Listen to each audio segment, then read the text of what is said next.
మరి ఇంకేంది పరిస్థితి అన్న? పండ్లు పాలు కూరగాయలు బడి పిల్లలకు కొనుక్కున్న కూరగాయలకు కూడా బడి పిల్లలకు కొన్న బట్టలకు కూడా పైసలు కట్టలేదు. మరి అమ్మ ఈ పిల్లలకు కట్టలేదని చూస్తే ఇదే కాదు, ఎక్కడ చూసినా పనులు చేసిన వాళ్ళకి పైసలు ఇవ్వలే. సర్పంచులకు బకాయి పెట్టి చాలా మంది పాత సర్పంచులు ఉండొచ్చు, ఇక్కడ ఉన్నారా? మీ మీ మీ టర్మ్ అయిపోయినా కూడా మీ అప్పులు వందల కోట్లు వేల కోట్ల రూపాయలు అప్పుండేనా? సర్పంచులు ఆత్మహత్యలు చేసుకోలే. నేను వచ్చినాక మొన్ననే కదా సర్పంచులు అయింది. మరి ఈ 30 నెలల నుంచి సర్పంచులు రోడ్ల మీద ఎక్కి ధర్నాలు చేసి, ఎంపీటీసీలు ధర్నాలు చేసి, జెడ్పీటీసీలు ధర్నాలు చేసి మా బిల్లులు ఇస్తలేవని. బకాయి పెట్టిందేమో బకాసురుడు, కట్టె పాపమేమో నా మీద పడ్డది. ఇక మా సర్పంచులు అంటారు రేవంత్ రెడ్డి ఇల్లు ముట్టడి చేస్తామని.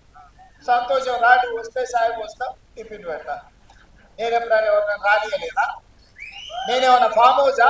ఇనుప కంచెలు వేసుకొని లోపల ఉన్నానా? నేను ఎప్పుడన్నా 10 ఎకరాలలో 2000 కోట్లతోని ప్రగతి భవన్ పేరు మీద పెద్ద గడి నిర్మించుకుంటే గతరన పోతే ఎర్రటి 4 గంటలు గేట్ కాడ కూర్చోబెట్టి, నేను కానీ మా పట్టణ కానీ ఎవరన్నా కానీ వచ్చిన వాళ్ళు అందరు లోపలికి ఇచ్చి కూర్చోబెట్టి ఉన్నది ఉన్నట్టు చెప్తున్నాను.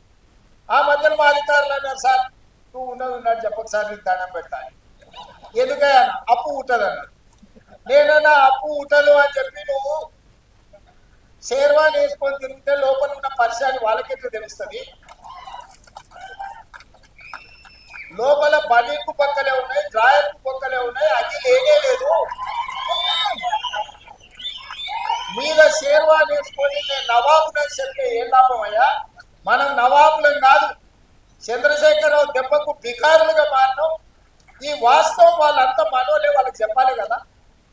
వాళ్ళకి చెప్పకుండా మనం దాచిపెడితే క్యాన్సర్ వస్తే ఇంట్లో ఇంటానికి చెప్పలేదు అనుకో, డాక్టర్కి ఉన్న రోగం చెప్పలేదు అనుకో, సచ్చి ఊరుకుంటాం. అవునా? అందుకే నేను చెప్పిన ఇదంతా ఏం కాదు, ఏమైతే అది పుల్ల పుల్ల ఉన్నది ఉన్నట్టు చెప్తా.